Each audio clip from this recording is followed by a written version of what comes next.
모든 것 아시는 주님, 나의 맘의 연약함 보시고 부족한 그 모습대로 주님 마음에 새겨주시네. 2011년에 우리가 동일본 대지진이라고 해서 쓰나미가 막 일어나갖고 막 시꺼먼 물이 막 온 집이 문제가 아니죠. 마을 전체를 막 집어삼키는 그런 일들이 있었는데, 이보다 몇 년 더 앞서서 2004년도에 동남아시아를 휩쓴 쓰나미가 있었습니다. 그때 사망한 사람의 숫자가, 저도 이번에 그 설교 준비하면서 보면 이렇게나 많이 죽었나 그런 생각을 들었는데 28만 3,100명이 죽었대요. 28만 명이요. 28만 명. 이거는 뭐 가히 가공할 숫자죠. 우리 서산시가 18만 명이 조금 넘나 제가 그렇게 알고 있는데 도시 하나가 완전히 그냥 실종된 겁니다. 근데 사망자만 28만 명이고요. 실종자는 14,100명인데 이 실종자라고 하는 부분들은 시신을 못 찾았기 때문에 실종자지 다시 돌아오지 않은, 그러니까 사망한 거나 다를 바가 없는 그런 숫자에 포함이 되고요. 이 사건으로 인해서 가옥이 100만 가구 이상의 가옥이 사라졌고 또 많은 그런 국가적인 피해가 있었다라고 하는 것들을 뉴스로 보도를 했었습니다. 아마 기억이 이제 다 나실 거예요. 근데 제가 이게 2004년도에 있었던 일이거든요. 그리고 나서 제가 2005년도에 필리핀을 갔어요. 그 선교사님을 돕기 위한 뭐 구실은 그런 건데 선교사님한테 실질적인 도움이 되지는 못했던 것 같아요. 근데 제가 2005년도에 갔는데 불과 채 1년이 되지 않은 그 시점에 갔거든요. 필리핀은 그렇게 큰 피해를 입지는 않은 나라 중에 하나였습니다. 그럼에도 불구하고 곳곳에 이 쓰나미, 막 시장에도요, 또 뭐 어떤 그 마을에도 뭐 집에도 뉴스에도 계속 이 쓰나미에 대한 얘기가 계속 보도가 되더라고요. 그래서 아니 도대체 왜 저걸 그렇게까지 이야기를 하는가라고 봤더니요, 그때 일이 굉장히 큰 거는 사실이더라고요. 진도가 9.3이었습니다. 나중에 측정된 거는 9.3이었는데 이게 뭐 우리가 생각하는 그 상상을 초월하는 숫자고요. 이보다 더한 숫자도 있었을 텐데 이게 집계는 안 됐다라고 얘기를 해요. 그리고 100m의 파도가 일어나서 처음에 시작한 그 지역에서 100m의 파도가 일어나 갖고 섬 하나를 집어삼키는데 걸린 시간이 불과 30분이었답니다. 그러니까 30분 만에 섬 하나가 사라진 거예요. 물에 덮여서. 그리고 이제 우리 그 직접적인 피해를 입었던 나라 중에 하나였죠. 태국까지 이 100m나 되는 파도가 가는데 걸린 시간이 고작 1시간 반이었대요. 그러니까 지진 해일, 우리가 이제 요즘도 보면은 안전 문자 이제 오잖아요. 안전 문자가 딱 울리고 나서 그때부터 1시간 반 만에 이 100m나 되는 해일이 몰려온 거예요. 피신할 겨를이 없었다고 합니다. 그러니까 대피할 겨를이 없었고 어떤 지역은 30분 만에 이 지질 해일 경보가 꺼졌대요. 그러니까 사람들이 괜찮구나라고 생각을 했다가 1시간 있다가 파도가 덮치니까 속수무책으로 이제 당해버리고 만 거죠. 어쨌든 이 지진 해일이요, 저 멀리 아프리카와 몰디브까지 피해를 입혔는데 그때 지진의 진원지로부터 파도가 간 시간이 7시간 만에, 그러니까 7시간 만에 아프리카까지 피해를 입히게 된 거죠. 굉장히 큰 이 사건이었다라는 걸 우리가 보는데, 이 인도양 쓰나미가 굉장히 가슴 아픈 사건이기도 하지만 한편으로는요, 이 사건으로 인해서 동남아 국가는 이제 이 국가 간의 쓰나미 경보, 조기 경보 시스템이 그때 구축이 된 겁니다. 그러니까 큰 사건으로 인해서 우리가 다시는 이와 같은 일들을 반복하지 말자, 그런 의미에서 이렇게 서로 시스템을 구축하기도 하고, 제가 아니 왜 이렇게 그냥 쓰나미 얘기를 계속 하나 하고 봤더니요, 이게 그때 문화유산으로 등재가 됐더라고요. 이게 사건이 문화유산으로 등재된 거는 굉장히 이례적인 일이거든요.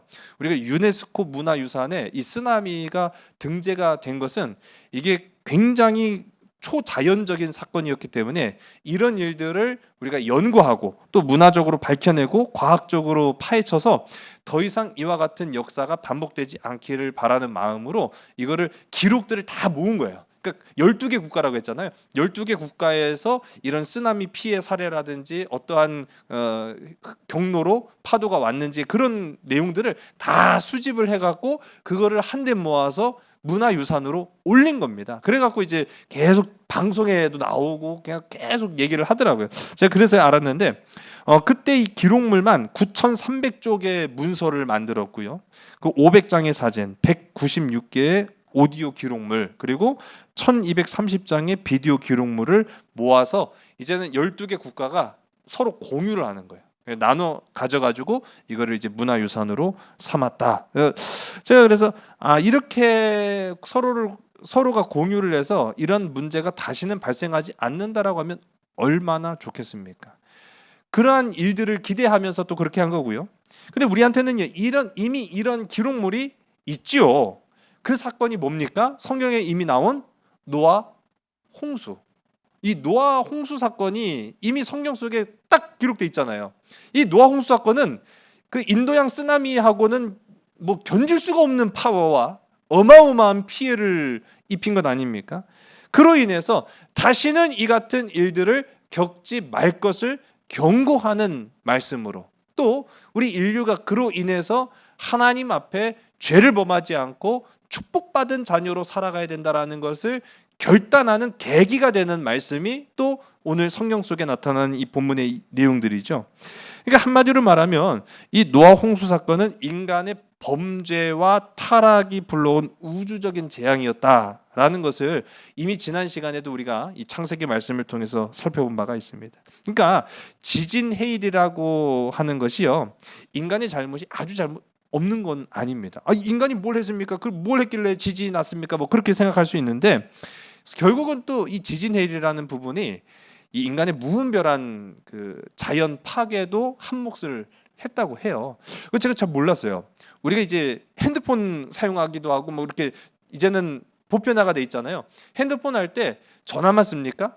인터넷도 하죠. 뭐 방송도 보고 영상도 보고 또 전화도 하고, 한마디로 말하면 걸어다니면서 보는 컴퓨터 아닙니까? 근데 이게 인터넷이 되기 위해서는요, 전 세계에 인터넷망이 깔려야 되는 거예요. 근데 그 인터넷망이 다 어디로 깔리느냐? 바다로 깔립니다. 그러니까 바다에 우리가 보이지 않는 곳에 어마어마한 크기의 전선들이 쫙 깔려져 있는 거예요.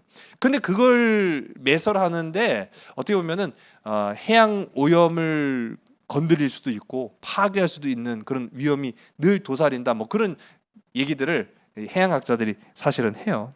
뭐 우리의 편리와 상관이 있는 거기 때문에 아주 안 쓸 수는 없지만은 일정 부분 우리 인간의 책임이 있다라는 것을 이야기하는 거죠. 더 나아가서 환경 파괴가 가져오는 파괴력은 이미 우리가 잘 알고 있지 않습니까? 점점 기후 변화가 심각해지고 있죠.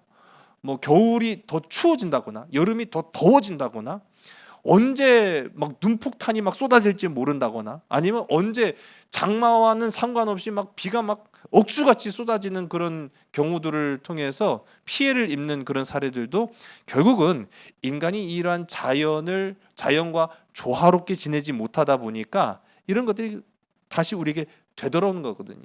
뭐 쓰나미가 그런 직접적인 연관이 있다, 뭐 그런 말씀을 드리는 건 아니지만은 우리가 함께 읽은 이 본문 말씀 속에 나타나는 노아 홍수 사건은 명백하게 인간의 죄악으로 인한 하나님의 심판이었고, 인간에게는 그 죄가 다시 돌아올 수 있다라는 것을 보여준 사건이었다라는 것을 이제 보게 되는 겁니다.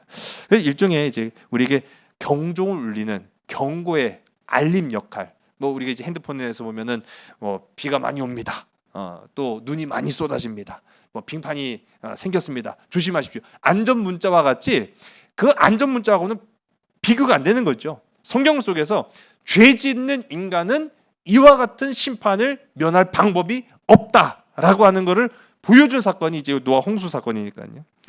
그렇기 때문에 우리는 지구 곳곳에서 들려오는 크고 작은 이제 사건 사고들을 볼 때마다 하나님의 존재는 확실하시고 또 하나님께서는 심판, 이 준엄한 심판에 대해서 우리가 하나님의 심판을 받지 않으려면 하나님의 말씀을 사모하고 듣고 순종하고 따르는 것밖에 없다라는 것을 기억하고, 또 잘못한 일이 있으면 또 자성하기도 하고, 또 돌이킬 수 있다라고 한다면 회개하고 하는 것을 우리가 우리의 모든 일상 속에서 어떻게 보면 영적으로 민감하게 깨어 있다라는 것이 굉장히 중요한 부분인 것 같아요. 여러분, 우리 2025년을 살아가면서 기도 가운데 영적으로 늘 깨어 있는 복된 저와 여러분 우리 모두가 다 되기를 주의를 간절히 소원합니다. 깨어 있지 않으면은요 둔감하게 느껴지는 거예요. 제가 앞서도 이야기한 것처럼 우리나라에는 아무런 피해가 없었기 때문에 2004년도에 뭐 쓰나미가 왔든지 뭐 안 왔든지 난 상관이 없는데 그렇게 생각했는데, 막상 그 가까운 자리까지 갔는데 보니까요 그들은 피해가 없었음에도 불구하고 굉장히 심각하게 받아들이고 있더라고요. 섬나라다 보니까 더 그런 것도 같아요. 우리도 언젠가는 이런 피해를 당할지도 모르니까 조심하자. 뭐 그런 이제 경각심을 갖고 있었던 것 같아요. 이번에 우리가 참 연말 연초 굉장히 시끄럽고 힘들고 어렵고 뭐 그렇잖아요.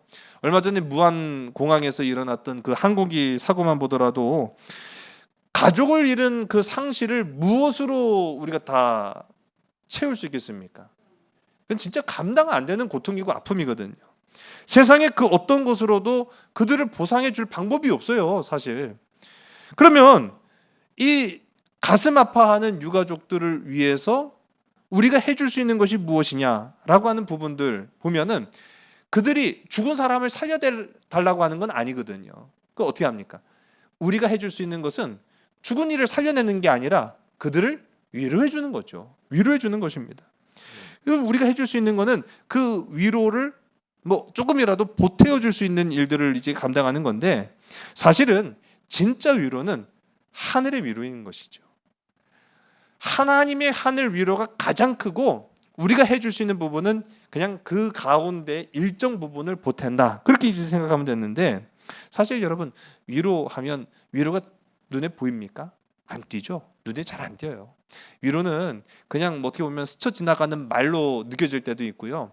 아니 뭐 말만 해갖고 되겠어? 그렇게 생각하는 부분들도 있고요. 하다 보니까 위로가 눈에 안 보이기가 참 쉬워요. 그런데 하나님의 위로는 다르더라고요. 오늘 그래서 제가 여러분들한테 부탁드리는 거는, 사람의 말로 할 수 있는 위로 물론 해야 할 때는 하는 것이 좋습니다. 그런데 우리가 해야 될 일은요, 하늘의 위로를 구하는 거예요. 하늘의 위로는 보이기 때문인 거죠.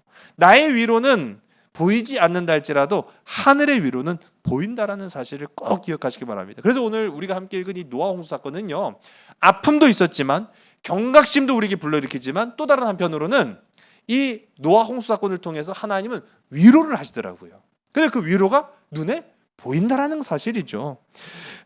제가 과학자는 아닌데요, 이거 좀 살펴보니까, 그러면 빛이라고 하는 것은요, 빛이라고 하는 건 인공적인 빛이 있고 또 이 천연의 빛이 있죠.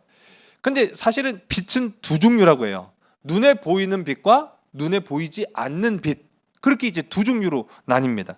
제가 너무 어려운 얘기는 말씀드리지 않는데, 자 화면에 보시면은요, 이게 빛의 종류예요. 보시면은 빛이 사실은요 파장을 가지고 있다고 합니다. 이게 굉장히 과학적인 내용인데 알고 계시면 좋아요. 이게 짧은 빛도 있고 이 파장이 천천히 가는 긴 빛도 있다고 해요. 그래서 긴 빛 같은 경우에는 우리 위에 초록색 보시면 맨 오른쪽에 라디오파라고 하잖아요. 라디오파는 이게 파장이 길기 때문에 멀리까지 가는 거예요. 그래서 우리가 라디오를 옛날부터 쉽게 들을 수 있었던 까닭은 이 라디오파가 제일 길다라고 이제 보시면 됩니다.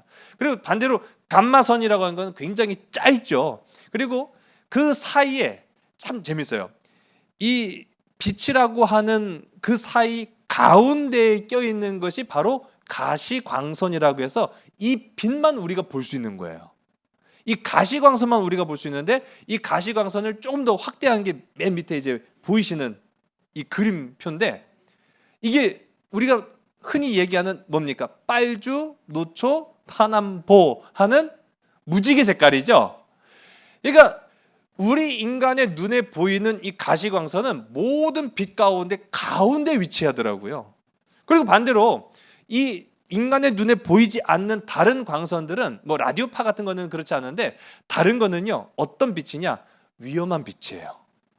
인간에겐 굉장히 위험한 빛들입니다. 보시면은 감마선, X선, 자외선, 뭐 적외선, 초단파 막 그런 것들이 굉장히 인간에게는요 직접적으로 쐬면 굉장히 위험한 것들이 많아요. 그런데 가운데 있는 이 가시광선이라고 하는 거는 그렇게 위험하지도 않을 뿐만 아니라 눈에 보이기도 하는 광선이다라고 하는 측면이 굉장히 놀랍거든요. 근데 이걸 또 더 깊이 살펴보게 되면은요, 이거를 우리가 이제 앞서도 제가 무지개라고 말씀드렸잖아요. 무지개. 이게 아름답기까지 하다는 거예요. 다른 빛은 보면은 위험해요. 그런데 이 무지개라고 하는 가시광선은 보면은 아름답기까지 하다라고 하는 것을 볼 수 있습니다. 제가 화면 속에 보여드리는 이 그림 이게 아주 선명하게 보이진 않아 갖고 보시면은 이게 샤갈이라고 하는 사람이 그린 노아의 홍수라고 하는 그림이에요. 보면은 주변에 이렇게 배경에 여러 가지 사람들이 있는데 가운데 보시면 이게 잘 보이실지 모르겠어요. 여기 이렇게 누워 있는 사람 보이죠? 이 사람이 누굴까요? 그렇습니다. 노아입니다. 근데 노아가 왜 누워 있을까요? 노아가 누워 있는 데는 이유가 있어요. 자, 네? 술 취해갖고 그건 아직 아니고 권사님 그 사건은 조금 이 사건 뒤에 노아가 왜 누워 있는지를 알면 되게 재밌어요. 이 샤갈이라고 하는 화가가 그냥 그림을 그렸지는 않았다는 걸 우리가 알 수 있어요. 노아라고 하는 이 히브리 이름의 뜻이 바로 쉬다라고 하는 뜻이에요. 쉬다. 그러니까 지금 보세요. 노아가 서 있습니까? 일하고 있습니까? 아니죠. 누워 있죠. 마치 뭐 하고 있는 것 같아요? 쉬고 있는 것 같죠. 네, 그렇습니다. 쉬고 있어요. 근데 이 노아가 쉬고 있는 그 사이에 무지개가 이렇게 쫙 뜬 거예요. 그런데 우리가 생각하는 무지개는 어떻게 그려야 되죠? 그렇죠. 저 초등학교 때부터 무지개 그려라 선생님이 그러면은 무조건이에요. 무조건 빨주, 노초, 파남보 이렇게 그림을 그렸는데 이 샤갈이라고 하는 화가가 무지개를 그릴 때는 하얀색 빛 하나만 그렸어요. 그러니까 이 샤갈이라고 하는 사람한테 이 무지개는요 구원의 빛으로 보인 거예요. 근데 우리가 사실 제가 무지개라고 말씀드려서 그렇지 무지개도 빛이거든요.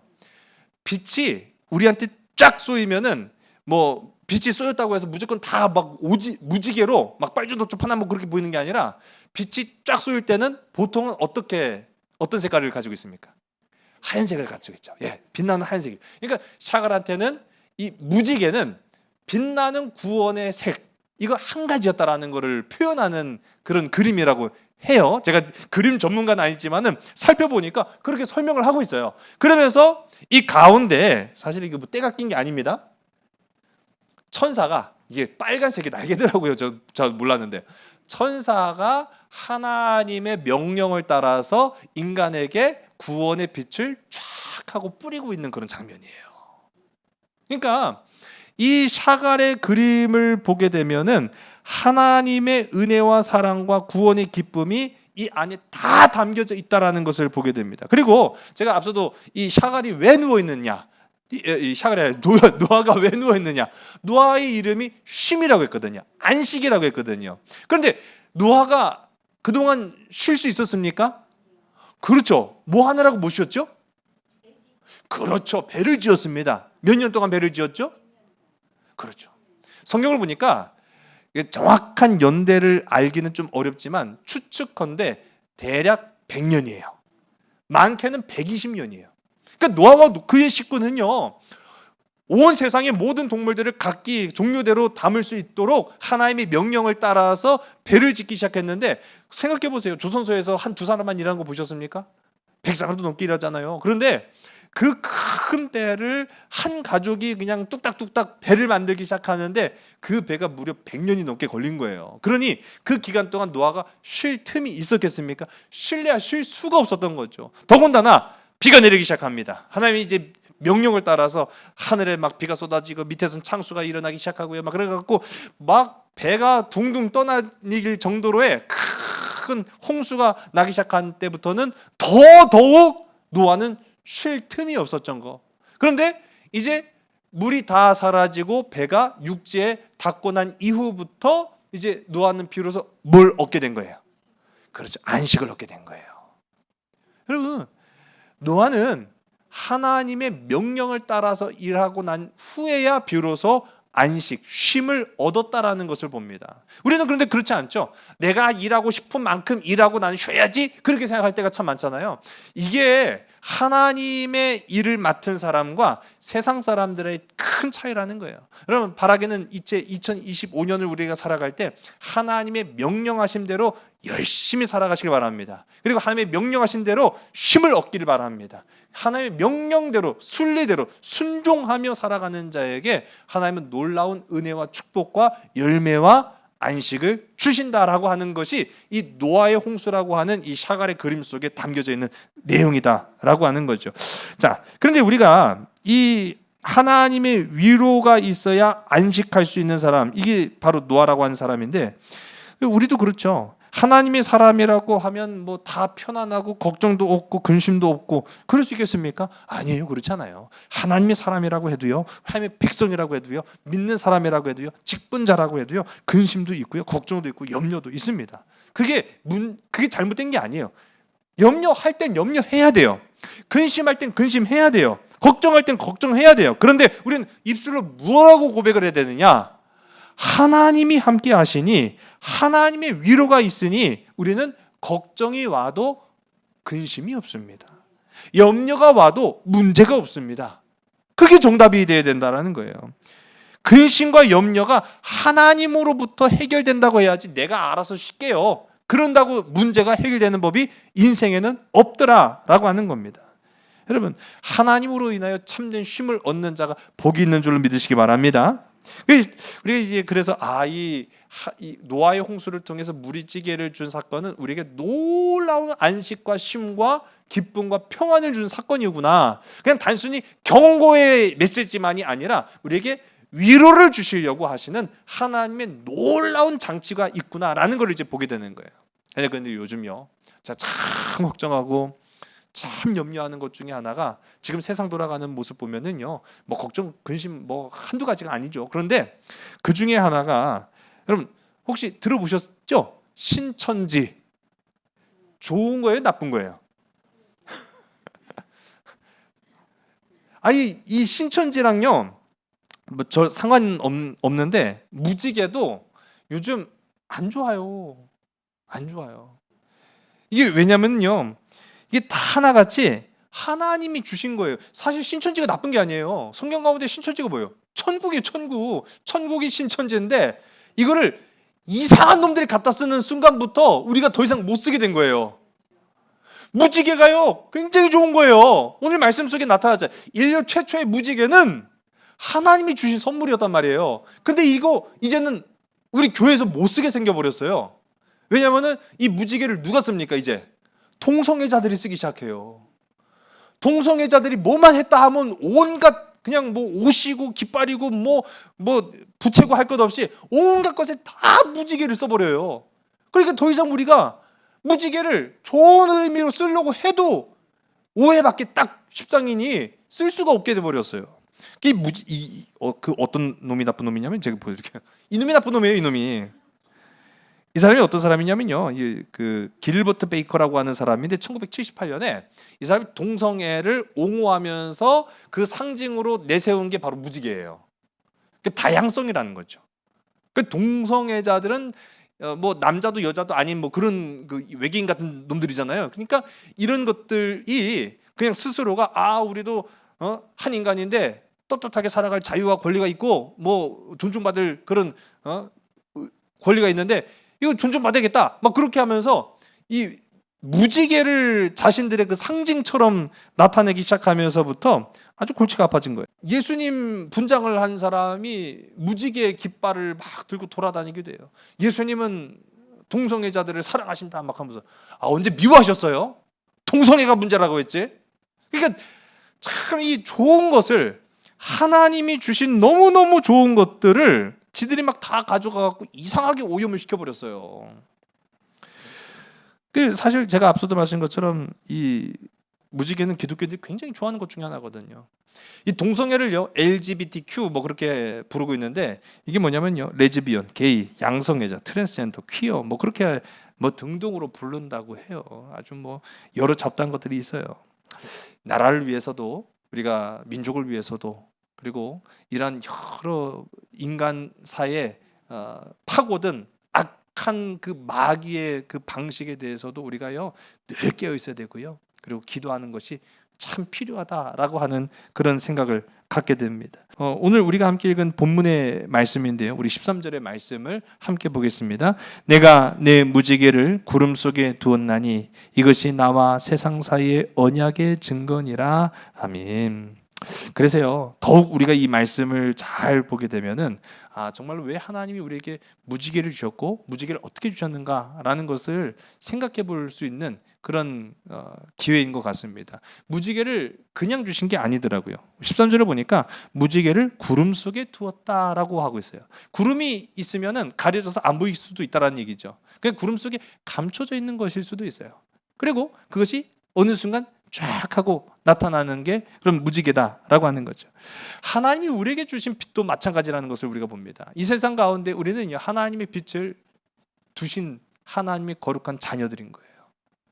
그것이 그 하나님의 빛이 우리 안에 있기 때문에 때로는 보이지 않을 수도 있지만 때가 되면 하나님의 빛이 우리 안에서 드러나야 된다라는 것을 성경이 이야기하고 있습니다. 이걸 보면은 하나님의 교회가 오염되면 안 되겠다라는 생각을 갖게 되는 거죠. 하나님의 주신 것을 우리가 오염시켜버리면 하나님의 재앙이 임하게 될 거라는 것을 우리가 기억하는 거예요. 보세요.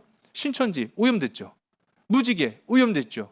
그러면 그 다음에는 하나님이 우리에게 심판밖에 하실 게 없어요. 그런데 우리가 하나님의 주신 그 귀하고 아름다운 언약의 약속을 잘 간직하고 지키고 순종할 때 마침내 어둠의 때가 이르러서 우리 안에 감추어진 빛을 드러내게 하실 때가 온다라는 거예요. 여러분, 그래서 우리 기도하는 우리 삼손 가족들, 우리 한 사람 한 사람이 참 커다란 하나님의 일꾼이다라는 사실을 기억하는 저와 여러분들에게 간절히 소원합니다. 자, 그래서 이 노아의 홍수 사건은 굉장히 여러 측면에서 의미가 있다라고 할 수가 있는데 중요한 것은요, 이 의미지만은 또 한편으로는 그럼 도대체 무지개가 어디에서 떴을까라고 하는 그런 궁금증도 가져볼 수가 있죠. 이 무지개가 뜬 위치를 많은 학자들이 계속 찾으려고 애를 썼어요. 제가 보니까 화면 속에 보시면은 지도가 있습니다. 이쪽으로는 이제 이집트죠. 우리가 이스라엘을 이 위치로 보고 있고 여기 이제 우리가 시리아, 이라크 이렇게 했는데 여기 보면 커다란 나라가 있어요. 터키. 요즘은 튀르키예라고 부르는데 터키의 북쪽으로 보면 북동쪽으로 보면은 산 하나가 아주 높이 솟아 있는 산이 있다고 해요. 제가 한글로 된 지도를 또 보여드리면은 맨 끝에 국경 이란하고 맞닿은 국경 위치거든요. 여기를 우리가 성경 속에 아라랏산이라고 하는데 아라라트 산이라고 불려지는 산이 있다고 해요. 실제로 찍은 사진입니다. 도시 위에 솟구쳐 있는 것처럼 보이는 산이죠. 굉장히 높습니다. 해발 5,000m가 넘는 산이에요. 그 해발 5,185m. 그리고 여기는 만년설. 그 화면에 보신 것처럼 여긴 1년 내내 눈이 녹지 않는 그런 곳이라고 해요. 그래서 여기가 이 노아의 방주가 육지에 닿아서 멈춰서고 그리고 하나님의 약속인 무지개가 펼쳐진 장소일 것이다 라고 추측을 하는데 너무 높다 보니까 사람들의 접근이 쉽지가 않아요. 그래서 1957년부터 수많은 탐사대가 이거를 계속 탐사하려고 접근은 했지만 번번이 실패하고 아직도 흔적을 이제 찾는 중이라고 이야기를 합니다. 자, 그런데 제가 앞서도 말씀드린 것처럼 이게 어디서 나타났느냐 그 장소가 사실은 중요한 건 아니에요. 오늘 우리가 함께 읽은 이 말씀에서도 그렇고 우리 제목도 그렇지만 무지개를 어디다 숨겨 놓으셨을까 이제 우리가 궁금한데 이 튀르키예인지 아라랏산인지 그게 결코 중요한 것이 아니라 이 사건 뒤에 어떠한 변화가 있었고 그리고 그 변화에 따라서 어떻게 이 역사가 우리에게도 그대로 적용되느냐, 그것이 정말로 중요한 부분이거든요. 이 노아 홍수 사건 이후에 커다란 두 가지 변화가 생겨납니다. 하나는 인간의 수명이 짧아져 버렸어요. 예, 우리가 전에 성탄절 전야 때 이제 퀴즈를 막 넌센스 퀴즈도 내시고 성경 퀴즈도 내시고 막 그럴 때 제가 들어보니까 성경 속에서 제일 오래 산 사람이 누구죠? 무드셀라. 예, 그렇죠. 무드셀라. 자, 이 무드셀라라고 하는 분이요, 노아의 뭐가 될까요? 무드셀라가 노아의 뭐가 될까요? 노아의 할아버지입니다. 그러니까 노아의 할아버지가 무드셀라예요. 그러니까 그 노아의 할아버지인 무드셀라가 969세를 살았죠. 그리고 나서 죽은 해가 바로 노아 홍수가 난 해예요. 그러니까 사람들은 이 무드셀라가 어떤 과정으로 죽었는지에 대해서 성경은 이야기하고 있지 않아요. 그런데 노아의 홍수가 난 해에 무드셀라가 죽었거든요.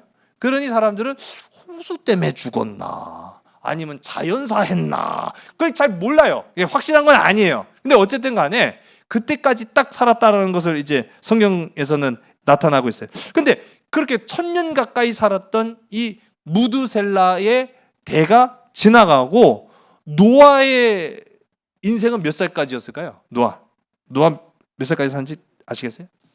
힌트는 무드셀라 할아버지죠. 무드셀라 노아의 할아버지죠. 969세를 살았어요. 그럼 손자인 노아는 몇 살 살았을까요? 그거 너무 심하잖아요. 할아버지는 969세를 살았는데 손자는 100 몇 살밖에 안 살았으면 진짜 그 크다가 죽은 거예요. 그러면 노아는요 960세까지 살았어요. 오, 그렇게 많이 살았어요. 그러니까 노아도 꽤 많이 살았다라는 걸 우리가 알 수 있어요. 그런데 노아의 자녀 때부터는 수명이 절반으로 줄어듭니다. 그러니까 노아의 아들들부터는요, 이 평균 수명이 500살로 줄어들어요. 할아버지 때 그리고 아버지 때까지만 하더라도 거의 1000년 가까이 살았거든요. 그런데 아들 때부터는 500살, 수명의 절반으로 확 줄어버립니다. 더 충격적인 것은요, 노아의 때로부터 9대가 지난 그 노아의 9대 손이 누굴까요? 이렇게 물어보면 아무도 모르시겠죠. 노아의 9대 손 아브라함입니다. 노아의 9대 손이 아브라함인데, 아브라함은 몇 살 정도 살았을까요? 175세를 살아요. 그러니까 보세요. 노아의 할아버지 무드셀라는 969세, 노아 때까지만 하더라도 960세, 근데 그 아들부터는 500살, 그리고 나서 7대 손 아브라함 때부터는 170세. 확 줄어버렸죠. 거의 10분의 1로 줄은 거예요. 네. 너무 심하지만. 근데 그 이후로는 더 줄어버려요. 거의 지금 우리가 현재 살아가고 있는 평균 수명치까지 줄어들어요. 70에서 80세. 그래서 여러분 성경 가운데 보면은 장정이라 해도 뭐 몇 세고 하는 성경 구절 아시죠? 예, 거기서 80세가 나오는 까닭이 그거예요. 옛날 같았으면 969세를 살아야 돼요. 그런데 아무리 오래 살아봐야 인간의 수명이 80세를 못 넘기더라는 거예요. 어떤 사건을 기준으로 해서? 노아의 홍수 사건을 기준으로 해서. 그런데 그럼 왜 이 아브라함 때부터 인간의 평균 수명이 120세로 확 줄어들었을까라고 하면 이것도 다 하나님이 그렇게 명령하셨기 때문이라는 걸 볼 수 있어요. 우리 오늘 함께 읽지 않았습니다만은 창세기 6장 3절의 말씀을요, 우리 화면을 보시고 함께 읽습니다.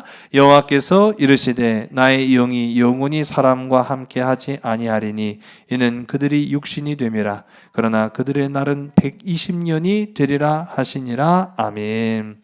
하나님이 진노하시고 인간들에게서 떠나셨어요. 여러분, 하나님의 영이 임하는 것과 하나님의 영이 떠나는 것이 얼마나 큰 차이인지를 이 말씀을 통해서 보게 됩니다. 하나님이 영이 함께 하시는 그런 시대를 살았던 사람들은 960세 우습게 살았단 말이에요. 그런데 노아의 홍수 때문에 하나님이 진노하셨어요. 분노하셨어요. 인간의 죄에 대해서 심판하시기를 원하셨어요. 그래서 정말로 그렇게 됐어요. 그리고 난 이후에 이 창세기 6장 3절만 보더라도 하나님의 영이 영원히 사람과 함께하지 아니한다. 뭔 말입니까? 떠나가셨다라는 거예요. 하나님의 영이 떠나가니까 인간의 기대 수명마저도 확 줄어든 거예요. 그래서 하나님이 120으로 딱 맞춰 놓으신 거죠. 그 이후에는 우리가 이제 지금 오늘날의 평균 수명과 거의 비슷해진 그런 모습이 되었다라는 것을 봅니다. 그때 이제 우리 인간의 수명과 비슷해진 시기가 이제 요셉의 때다 그렇게 이야기를 해요. 두 번째 이 노아 사건 이후로 찾아온 큰 변화가 있었습니다. 그게 바로 먹는 것의 변화였어요. 먹을 것의 변화. 노아 이전에는 오직 뭐만 먹어야 됐을까요? 노아 사건 이전에는 인간은 다 뭐만 먹어야 될까요? 네? 농작물. 그렇죠. 정확하죠. 그러니까 풀만 먹어야 돼요. 그러니까 인간은 노아 사건 이전에는 풀만 먹어도 됐어요. 그런데 노아 사건 이후부터 하나님이 육식을 허용을 하십니다. 전 진짜 그래서 참 감사해요. 고기를 좋아하거든요. 아예 노아 사건 아니었으면 풀떼기만 먹었을 텐데 이 노아 사건 이후로는 육식을 허용을 하세요. 자, 그런데 이 육식을 허용하셨지만은 중요한 것, 뭐는 먹지 말아라. 그렇죠. 피는 먹지 말아라. 피째 먹지 말아라. 근데 저는 피를 먹었어요. 주일날 선지국을 선지를 먹어가지고. 예. 근데 어떤 목사님은 아주 그 성경에 대한 재해석을 하시더라고요. 선지는 피는 맞지만 삶은 거기 때문에 괜찮다. 뭐 그런 해석도 있으세요. 예, 뭐 생피는 아니니까 뭐 괜찮다. 뭐 그런 얘기를 하시는데 물론 이 또한 이런 상징적인 의미를 지니고 있습니다. 앞서도 인간의 기대 수명이 확 줄어든 것은 범죄함으로 인해서 하나님의 영이 떠나간 사건이거든요. 그런데 왜 육식은 허용하셨지만 피는 먹지 말라고 하셨느냐라고 하면은 피는 곧 생명이기 때문이다 라고 하는 거예요. 피는 생명이. 인간이 아직까지 흉내내지 못한 다른 모든 것, 제가 전에도 말씀드렸지만은 인간이 참 똑똑해요. 이제는 뭐 AI 인공지능이라고 하잖아요. 컴퓨터가 사람보다 더 똑똑해져 갖고 생각하기도 하고 막 스스로 얘기도 하고 스스로 생각하기도 뭐 해요. 참 똑똑한 그런 시대에 살지만 그럼에도 불구하고 인간이 흉내낼 수 없는 것, 그것이 바로 피를 만들어내는 겁니다. 인공적인 피를 만들어내는 건 아직도 하지 못하는 거예요. 그럼 아니 그걸 왜 못 만든대요? 제가 선지국을 먹었다고 제가 말씀드렸는데 선지도 보면은요, 끓이면은 덩어리예요, 덩어리. 왜 그럴까요? 피는 그냥 단백질 덩어리거든요. 단백질이에요, 단백질. 그런데 그게 단순한 단백질이 아니라는 거예요. 우리가 이 피라고 하는 거를 보면은 액체죠. 액체지만 완전한 액체는 아니에요. 방금 말씀드린 것처럼 단백질이 있어요. 근데 이렇게만 단순하게 볼 것이 아니라 의사들이, 박사들이요, 과학자들이 얘기해요. 피가 굉장히 복잡하다고. 인간이 못 만드는데 그만한 이유가 있다고 하더라고요. 굉장히 복잡해서 이걸 못 만든대요. 이 피 속에는 적혈구가 있고 백혈구가 있고 혈소판이 있고 혈장이라는 것이 이 피에 다 들어가 있는데 이게 다 하는 역할이 다 다르다는 거예요. 역할이 다 다르지만 이게 적재적소에 그 역할과 기능을 발휘해야 제대로 된 피라고 이야기를 하더라고요. 그렇지 않으면 안 된대요. 근데 이거를 인간이 아무리 흉내를 내보려고 해도 이거는 흉내를 낼 수 있는 게 아니라고 하더라고요. 참 제가 그걸 보면서 우리에게 생명을 주신 하나님 외에는 할 수 없는 게 우리에게 있구나. 여러분, 하나님이 하실 수 있는 것 외에는 우리가 감히 하나님의 영역을 넘볼 수가 없다라는 것을 우리가 보는 거예요. 그래서 왜 피째 먹지 말라고 했느냐라고 하면 인간의 삶을 돌보시는 분은 하나님이시기 때문이다라는 걸 기억하라는 거예요.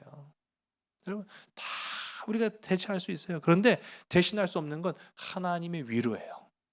하나님의 우리의 돌보심이에요. 그거는 인간의 그 어떤 것으로도, 어떤 노력으로도, 어떤 이 업적으로도 그걸 대신할 수 없다라는 것을 보게 되는 거죠. 오늘 우리가 함께 읽은 이 말씀에서요, 우리가 이제 오늘 한 줄 동안 남은 3일 동안 또 기억하셔야 될 것은요, 그 위로를 하나님께서 우리에게 두셨다라고 하는 겁니다. 여러분, 하늘의 위로를 오늘 저와 여러분에게 숨겨 두셨다라는 사실을 기억하는 여러분 되시기 바랍니다. 우리 다시 한번 이 샤갈의 그림을 딱 보시면은 하나님의 은혜와 사랑이 저렇게 한 줄기 빛이 되어서 천사가 우리에게 쫙 비춰주면은 그 빛을 쐰 사람들이 비로소 그때의 안식을 얻고 쉼을 얻게 되었구나라는 것을 이제 보게 되는 거예요. 하나님은 하나님이 창조한 것들 중에 가장 귀히 여기시고 사랑하시는 인간에게 하늘의 위로를 숨겨 두셨습니다. 그 위로는 생명이고요, 호흡입니다. 그 생명이 오염되면은, 파괴되면은요, 세상의 소망이 사라지는 거예요. 굉장히 중요한 거죠. 많은 사건 사고들이 일어나는데요, 아파하는 사람들이 가장 필요로 하는 것은 제가 앞서 말씀한 것처럼 우리는 위로를 보탤 뿐, 정말 진짜 위로를 주시는 분은 하나님이셔야 된다라고 하는 사실입니다. 그거를 우리도 이제 보태는 일에 앞장서야 되는데, 왜? 하나님이 그 위로를 우리에게 숨겨 두셨기 때문이다 라고 하는 거죠. 여러분, 앞뒤 좌우를 이렇게 쫙 보시면서 멀리 계신 분들한테도 우리에게 따뜻한 이제 사랑의 눈빛을 보면서 하나님은 당신을 사랑하십니다 라고 한번 서로 위로해 봅시다. 시작. 하나님은 당신을 사랑하십니다. 하나님 우리 장로님을 사랑하십니다. 하나님 우리 권사님을 사랑하십니다. 사랑합니다. 사랑합니다. 예, 요즘 젊은 분들 이제 사진 찍으면은 사랑합니다 이렇게도 하고요, 사랑합니다 이렇게. 여러분, 볼 하트 들어보셨어요? 전 처음 들어요. 볼 하트 하세요. 사진 찍는 분이 볼 하트 하세요. 그 뭔가요? 옆에다 이렇게 하는 거예요. 이렇게 하면서 볼 하트래요. 야, 참 사진 찍으려면 별의별 걸 다 배워야 되는구나. 요즘 이렇게도 하잖아요. 이건 옛날 거고요. 볼 하트 하세요. 이렇게 하래요. 참 그래서 야, 이렇게도 하는구나 잠깐 했는데, 여러분 이제 우리가 좀 해보니까 어때요? 아이고 참 그 별걸 다 시키네. 그게 아니죠. 이 하나님의 사랑으로 우리가 주변 사람들한테 사랑합니다, 당신을 위로합니다, 축복합니다, 막 하트 막 이렇게 하면은요, 기분이 좋아지더라고요. 근데 기분만 좋아지는 게 아니라 우리의 기분을 주장하시고 주관하시는 분은 사실은 하나님이시거든요. 우리는 기분이라고 생각할 수 있지만은요, 사실은 그 심연 깊은 곳에, 그 기분이라고 하는 것의 심연 깊은 곳은 영혼에 맞닿아 있는 거예요. 우리의 영혼인 거예요. 하나님은요, 우리의 영혼을 달래시는 분이세요. 우리의 영혼을 달래시면은요, 우리의 육체까지도 하나님께서 쫙 고쳐주시는 그런 부분들을, 우리가 성경에 수없이 많은 부분들, 위기와 어려움과 아픔과 상처와 사건 사고들 속에서도 하나님은 우리의 마음을, 심연 깊은 곳에 있는 상처까지도 쫙 위로하셔가지고 머리부터 발끝까지 상치 않겠다라고 하시는 그 이유가 왜 그런 것인지를 알게 하시더라고요. 여러분, 그 위로함을 오늘 저와 여러분의 마음속에 숨겨두셨는 줄 믿으시기 바랍니다. 그래서 우리는요, 세상에서 세상 많은 사람들이 낙심하고 근심하고 염려하고 걱정할 때 다가가서 사랑합니다, 사랑합니다, 사랑합니다 하면서 위로해 줄 수 있는 사람들이 되어야 된다는 거예요. 여러분, 하늘의 위로를 잊지 않는 저와 여러분 되기를 바랍니다. 위로를 잊은 사람은 생명을 잃어버린 사람이라고 성경은 분명히 말하고 있어요. 무지개이신 빛이 되신 주님을 붙들고 여러분의 삶 속에 나는 하나님이, 저 그림 보세요. 하나님이 나에게는 이 천사와 같이 빛의 사명을 주신 사명자다 라고 하면서 내가 서 있는 자리, 내가 가는 가정, 내가 서 있는 모든 장소에 하나님의 이 위로의 사랑의 빛을 쫙 뿌리래라 라고 고백하며 살아갈 수 있는 우리 귀하고 아름다운 믿음의 지체들이 다 되시기를 주의 간절히 소원합니다. 기도하시겠습니다. 하나님 참 감사합니다. 우리를 위로하시고 우리의 아픔과 우리의 상처와 우리의 눈물을 친히 닦아주시는 아버지 하나님, 우리 인생이 마주하는 많은 아픔, 고통, 괴로움, 근심, 염려들이 있습니다. 오늘 이 시간 하늘 위로로 우리를 채워주시고 무지개를 통하여서 우리에게 참된 안식과 기쁨과 쉼을 허락하셨듯이 우리가 주님의 빛으로 말미암아 참된 안식을 얻고 우리도 세상을 향해 나아가서 하나님의 위로와 사랑을 증거할 수 있는 변화된 믿음의 백성들이 다 되게 인도하여 주시옵소서. 추운 날씨 가운데에서도 우리의 육신 주님 보호하여 주시기를 간절히 소원합니다. 우리의 성도가 서로를 위해서 붙잡아주고 위로하여 주고 또 버틸 수 있는 버팀목의 기도자들이 다 될 수 있도록 인도하여 주시옵소서. 마음 상한 자, 육신의 고통을 당한 자 있으면 주님께서 치료하여 주시길 간절히 소원합니다. 우리의 모든 심연 끝에 있는 질병 마귀까지도 주님께서 해결하여 주심으로 말미암아 나음을 얻고 주님 앞에 담대한 주의 용사로 서는 자들이 다 되게 인도하여 주시옵소서. 모든 것을 주께 온전히 의탁하오며 사랑 많으신 나사렛 예수 그리스도의 이름으로 감사하며 간절히 기도드렸사옵나이다. 아멘. 창조